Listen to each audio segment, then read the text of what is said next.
నిన్నగాక మొన్న మాజీ అధ్యక్షుడు అది చేసి రాష్ట్రాల్లో దరిద్రం అంతా ఒక బీజేపీ అభ్యర్థి కదా చెప్పింది. అవును, ఏదో సినిమాలకే కమిట్మెంట్ అంటే వీళ్ళు కూడా కమిట్మెంట్ టైప్లో మాడుతుంటే ఇంకెందుకది వాళ్ళ గురించి ఎందుకు స్పేర్ చేయాలి మన తెలంగాణ సమాజంలో?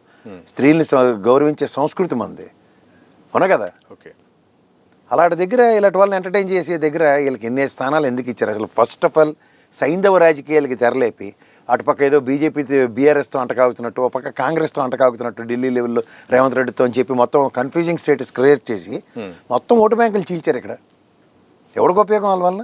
ఎవరికి నష్టం? బీజేపీకి ఇద్దరికీ నష్టమైంది, బీఆర్ఎస్కి కాంగ్రెస్కి రెండింటికి నష్టం. వాళ్ళ వల్ల వాళ్ళకే ఉపయోగం ఉంటుంది, ఎప్పుడైనా గుర్తుంచుకోండి. వాళ్ళకి నిజంగా నిక్కచ్చిగా హిందుత్వం గురించి మాట్లాడే రాజాసింగ్ లాంటి వాళ్ళకి నచ్చడు. నియోజకవర్గం గురించి నిక్కచ్చిగా పనిచేసే కామారెడ్డి ఎమ్మెల్యే గారు అంటే నచ్చరు. ఓకే, వాళ్ళ నాన్నగారు ఆచ్ఛేదంతో అరవింద్ గారు నిక్కచ్చిగా నిజాయితీగా రాజకీయాలు చేస్తే అలాంటి నచ్చరు. వీళ్ళంతా పారాచూట్ వేసుకుని ఆ ఎంఐఎం ఆచ్ఛేదనతోనూ వీళ్ళకి వాళ్ళకి వెళ్ళి భజనలు కొట్టుకునే వాళ్ళు అధ్యక్షులు, ఆ అధ్యక్ష పీఠాలకు ఇటు నుంచి అటు నుంచి మాడుతూ ఉంటారు.